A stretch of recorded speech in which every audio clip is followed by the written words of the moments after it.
Ladies and gentlemen, good morning. We keep saying, reflections have a certainty that prescriptions don't. A lot of what I say or we do or as an organization we are doing today, we didn't know when we started off on the journey. We've kind of evolved and understood and learned it along the way. And at a personal and a professional level, have been extremely religious over the last 10 years, to the point of being called a fanatic, in praying to one God, jobs. All that we have done in terms of structuring our people or resources or processes is trying to connect the demographic dividend that we have to the job market that exists on the other side. And as a political leader said, don't care if the cat is white or black as long as it catches the mice. We've never made a distinction between a permanent job or a temporary job. As long as those individuals out there seeking a job are being connected to the job market. And to step back a little on that and to I think recap on the demographic dividend that India does have. And historically was considered a pain, but now we look at it as a boon that we can play to. And also the aspect that we are the only country growing young. We are adding 1 million people to the workforce every month, and we will continue to do so for the next many years. And all that demographic dividend that we talk about is going to lead to what we tend to say 5 labor market transitions. You're going to have people moving from the rural areas to the urban areas. You're going to have people moving from the farm to non-farm. You're going to have people moving from the unorganized sector to the organized sector. You're going to have a movement from subsistence wage employment to decent wage employment. And there is going to be a movement from school to work. All of that hasn't necessarily played out in good macroeconomic statistics as things stand today. And there are enough statistics going around. The unemployment is spoken of as at 26%. There's a huge element of underemployment where 65% of the population produces 18% of the GDP. As Indians, we love to throw around the statistic of 50% Indians are self-employed. So we say we are very innovative and enterprising individuals. But I think that 50% being self-employed is because they can't afford to be unemployed. And there's a huge element of unemployability where people lack, 57% of the graduates lack the skills that the industry is looking for.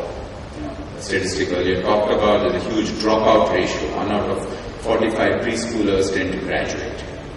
Now, there are enough statistics that don't necessarily go in favor of the capacity or the supply of manpower being connected and being relevant to the industry on the other side.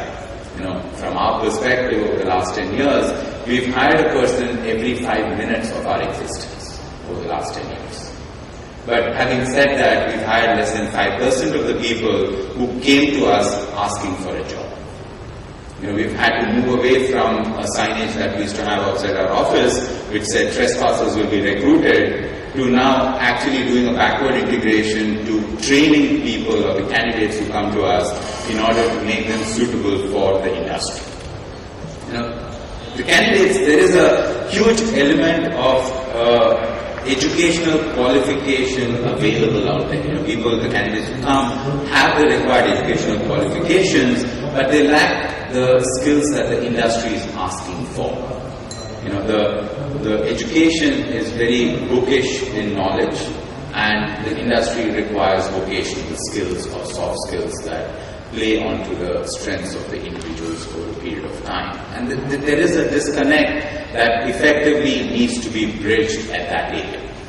And our realization, and when we talk about the aspect of the 3 Ps or the 4 Ps, the private sector does have a trust deficit out there. The government has an execution deficit. The NGOs have a scale deficit.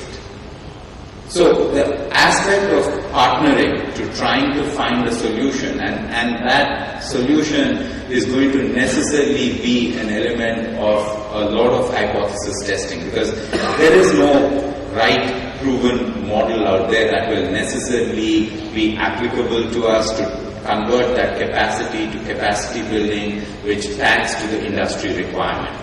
You have to do a lot of hypothesis testing. You don't know what you don't know.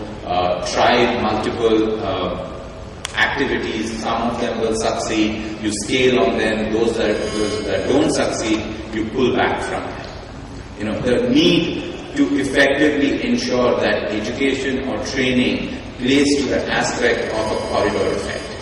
Whether it's a certificate, whether it's a diploma, whether it's an associate degree or a degree, the end objective of that is that it connects the individual to a job.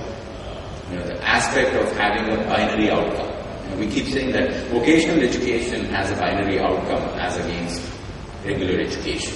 Because for vocational education, the aspect of the outcome is a job. And over a period of time, I think recently we were at a meeting and one of the government officials asked us, you guys talk about employment, you talk about employability, you talk about education. What do you play to? What are you? And we told them, over a period we've actually evolved into becoming a part employment exchange, a part ITI, and a part college. And I think the need to manufacture your requirement in terms of translating people from the availability that it exists to what you need it to be requires organizations to change and alter the aspect of how people skilling and people upskilling is looked at and is evolved on that front. And I think, primarily the way we look at it as an opportunity or as an aspect of the need, we really need to fold in the future. The future highs that we see will be bigger and higher and larger than what we have seen, and we necessarily need to build new muscles to address those highs. And the need for skill enhancement or skill development is actually, in our eyes, more important than infrastructure deficit. The skill deficit is a bigger challenge than the infrastructure deficit, because infrastructure deficit at the end of the day treats everybody equal. The aspect of the skill deficit creates the social inequalities in the long run and social unrest. The ability to pull together the various programs, whether it's an apprenticeship program, whether it's a PPP program, whether it's a skill development program, linked around vocational, linking it to the schools or colleges or otherwise, are essential to translate that demographic dividend that we have and translate it to the possible multiplier effect to economic development that it can effectively play out. And we believe there is a need for innovation at the intersection of the three E's, education, employability, and employment, and it does require the entrepreneurial and enterprise involvement to drive that.